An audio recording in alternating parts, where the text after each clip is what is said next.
Hello guys, welcome back to my channel. So ఇటువంటి బాధ ఇంకా ఏ భార్య భర్తల మధ్యలో కూడా రావద్దనే ఉద్దేశంతో ఈ వీడియో చేస్తున్నా.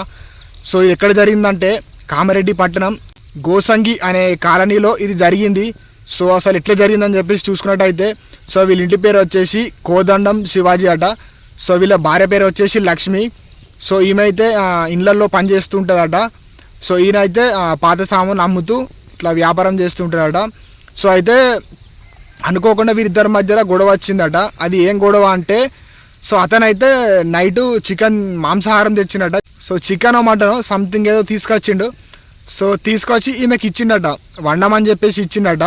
ఇచ్చి అతను బయటకు వెళ్ళిండట. బయటకు వెళ్ళి అతను మళ్ళీ వచ్చిన తర్వాత సో ఈమె వండలేదట. వండకపోవడంతో ఆయన కొంచెం సీరియస్గా ఈమెపై సీరియస్ అయ్యిండట, ఎందుకు వండలే అని చెప్పేసి అని అన్నాడ. సో అనడం వల్ల ఆమె కోపంతో సో అక్కడ ఒక కొడలి ఉందట ఆమె పక్కకి, కొడలు తీసి డైరెక్ట్ అతని పైకి విసిరిందట. విసరడంతో సో ఒక మెడ దగ్గర నరం ఉంటుంది కదా, సో ఆ నరం తెగిందట. సో అప్పటికి రక్తస్రావం చాలా అవుతుందట. ఒక 15 నిమిషాల పాటు రక్తస్రావం అవుతూనే ఉన్నదట. సో అప్పటికి వాళ్ళు హాస్పిటల్కి తరలించారు కావచ్చు, బట్ అతను అప్పటికే చనిపోయిండట. అంటే 15 నిమిషాలు రక్తస్రావం అయి తర్వాత చనిపోయిండట.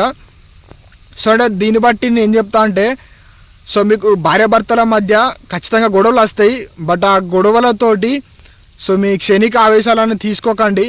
ఎందుకంటే భార్యాభర్తల బంధం అనేది చాలా విలువైనది. సో మీ క్షణిక ఆవేశం వల్ల మీ జీవితాలను దూరం చేసుకోకండి. మీ జీవితాలను సో జీవితాంతం కంటతడితో బాధపడే సిచ్యువేషన్స్ తెచ్చుకోకండి. సో ఈరోజు అంటే నేను వీళ్ళు ఒక్కళ్ళని అంటలేను. సో ఇట్లా చాలామంది ఉన్నారు, భార్య భర్తను చంపడం కానీ, లేకపోతే భర్త భార్యను చంపడం కానీ, సో ఇట్లా చాలా జరుగుతున్నాయి.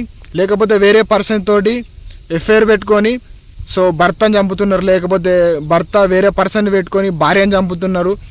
సో ఒకప్పుడు ఎట్లా అంటే ఒకరికొకరు అనుకుంటే మళ్ళీ ఎంత కోపంగా అనుకున్నా కూడా తిరిగి మళ్ళీ కలిసి ఉండేవాళ్ళు. బట్ ఇప్పుడు అట్లా లేదు, డైరెక్ట్ హత్య చేయడమే, డైరెక్ట్ చంపేస్తున్నారు.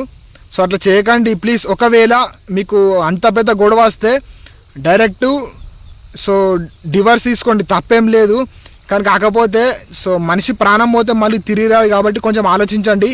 సో ఎవరికి నచ్చినట్టుగా వాళ్ళు బ్రతికితే తప్పేం లేదు. అంటే ఒకరిపైన ఒకరికి కలిసి బ్రతకడం ఇష్టం లేకపోతే సో డివర్స్ తీసుకోండి, తప్పేం లేదు. సో మనిషికి నచ్చినట్టుగా బ్రతకడం ఇంపార్టెంట్, కానీ సో ఇట్లా ఒకరికొకరు ప్రాణం తీసుకోవడం కరెక్ట్ కాదు. సో కాబట్టి కొంచెం ఆలోచించండి. ఎంత పెద్ద గొడవ వచ్చినా సరే సో మీ జీవితం చాలా విలువైనది. అందులో మీ పిల్లల భవిష్యత్తు కూడా ఆలోచించాలి ఇంకా మెయిన్గా. సో వీళ్ళకు పిల్లలు ఉన్నారో లేరో తెలియదు, బట్ అంటే ఒకవేళ మీ క్షణిక ఆవేశం వల్ల మీ ప్రాణం తీసుకుంటారు కావచ్చు, బట్ పిల్లల జీవితం ఆగమవుతుంది. సో ఎందుకంటే ఇప్పుడున్న జనరేషన్లో తల్లిదండ్రులు లేకపోతే మీ పిల్లల్ని ఎవరు పట్టించుకోరు. ఎందుకంటే బయట జనాలు ఎట్లున్నారో తెలుసు కదా. సో ప్రతి ఒక్కరు స్వార్థపరులే. సో మీకేమైనా మీరు పోతే మీ పిల్లల పరిస్థితి సో చాలా దారుణంగా ఉంటుంది. సో ఎవరు పాపం అన్నారు మీ పిల్లల్ని. కాబట్టి కొంచెం ఆలోచించండి. సో ఎంత కోపం ఉన్నా సరే కొంచెం మళ్ళీ ఒకసారి ఆలోచించండి, మంచి కలిసిమెలిసి ఉండండి. సో మీరు కలిసిమెలిసి ఉంటే ఎంత పెద్ద ప్రాబ్లం అయినా సరే సో అది ఆఫ్టర్ ఆల్ సో మీరు కలిసి సంతోషంగా ఉంటే సో జీవితం కూడా సంతోషంగా ఉంటుంది. సో కాబట్టి ఒకరినొకరు అర్థం చేసుకొని మంచి సుఖ సంతోషాలతో ఉండండి. సో ఓకే, అంటే అది ప్రాబ్లమ్స్ అనేవి గొడవలు అనేది కామన్ బ్రదర్, కానీ కాకపోతే మీ జీవితం దూరం చేసుకునేంత కోపం కానీ, లేకపోతే చంపుకునేంత కోపం కానీ తెచ్చుకోకండి ప్లీజ్. సో ఈ వీడియోతోటి ఎంతో కొంత సో మారతారనే ఉద్దేశంతో ఈ వీడియో చేస్తున్నా. సో ఈ వీడియో మీకు నచ్చితే లైక్ చేయండి. సో ఈ ఇన్సిడెంట్ జరిగింది మాత్రం సో కామారెడ్డిలో గోసంగి అనే కాలనీలో జరిగింది. సో ఇటువంటి సిచ్యువేషన్, ఇటువంటి ఆలోచన ఇంకా ఎవరు కూడా తెచ్చుకోవద్దనే ఉద్దేశంతో ఈ వీడియో చేస్తున్నా. సో ఈ వీడియో మీకు నచ్చితే లైక్ చేయండి. సో ఇటువంటి మంచి మంచి ఇన్ఫర్మేషన్ వీడియోస్ కోసం అండ్ అలాగే మోటివేషనల్ వీడియోస్ కోసం నా ఛానల్ సబ్స్క్రైబ్ చేసుకోండి. సో నా ఛానల్లో ఎప్పుడు ఇటువంటి ఇన్ఫర్మేషన్ వీడియోస్ అండ్ అలాగే కామెడీ వీడియోస్ చేస్తుంటా. సో మంచి మంచి కంటెంట్ కోసం నా ఛానల్ సబ్స్క్రైబ్ చేసుకోండి.